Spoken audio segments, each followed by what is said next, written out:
thanks.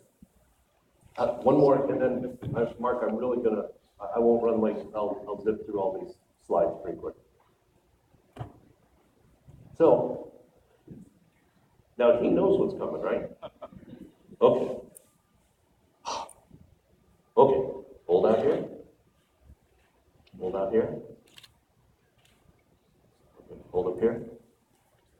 Hold up here. Hold up here. Hold up here. Okay, lunch is at 12:30, right, guys? No, I'm just messing with you. I don't know these people at all, except for Ralph. Okay, hold on.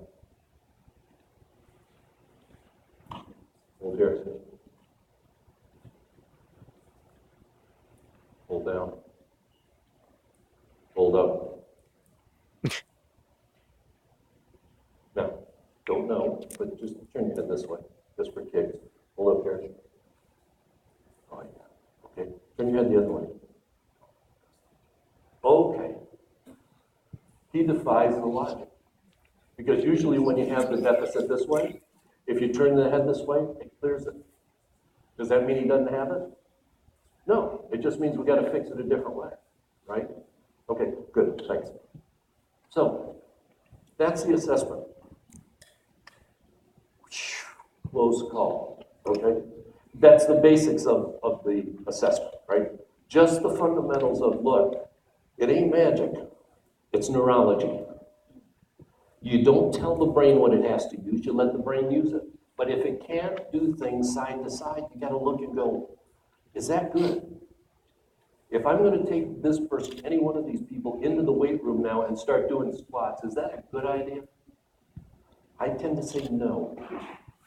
Because I go, when they're under load, what if that's really true?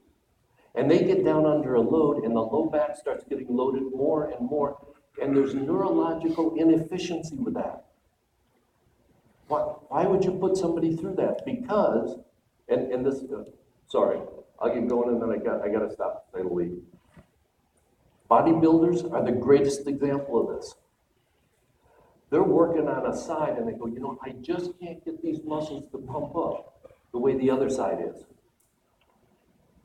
And the few that I work with, because I know they, sometimes they have an edgy personality, so I can't mess with them too much, right? And so it's like, well, you should work out more. And then I show them, dude, you can't fix this. This is a neurological deficit. You can't fix it. You got to find somebody who can. Now, chiropractors do it all the time. I would never say that anyone else can't. Whether it's athletic trainer, PT, physiatrist, whatever. I'd never say any of you couldn't do it. I'm just saying it's an assessment. Do a pre and post and see what happens. Okay? So at school, what we have people do is simply when we assess our athletes, we start with that assessment. They can use any techniques they want to adjust the spine or extremities or whatever they want to do. And then they come back afterwards, retest them, have them get up and walk around, do a push-up, and retest them one more time. Why? Because when they leave the adjusting area, we want to say, with the best, highest weighted confidence we can, you have a balanced nervous system. Now go and be well. We don't really say that, but anyway. All right, so here's the deal. Real quickly, it's based on science. Freddie Fu, Lephart, and Scott did this cycle. They're the ones that first turned me on to the terminology of proprioceptive deficit, decreased neuromuscular control, that leads to functional instability, not structural instability. And I said, wow, I could take that, and if I go, well, chiropractors deal with this. If I could show you decreased neuromuscular control, which I think is what I'm showing you, and I can show you that I can fix it by correcting that, would you be interested? Some people have said, yes, absolutely, and other people go, no, not really. It's like, okay. It's your decreased neuromuscular control, not mine, okay?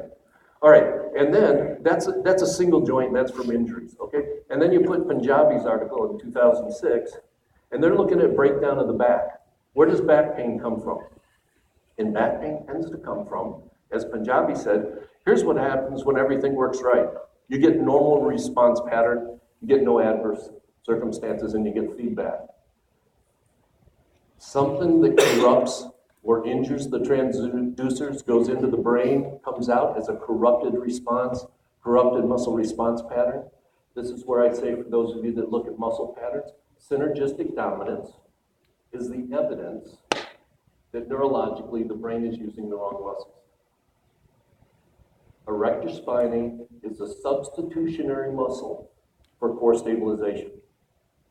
If you have a person with a ripped rectus abdominis and ripped erector spinae and they're suffering low back pain, it's because the brain is using the outside to stabilize the inside rather than transverse abdominis, multifidi, and internal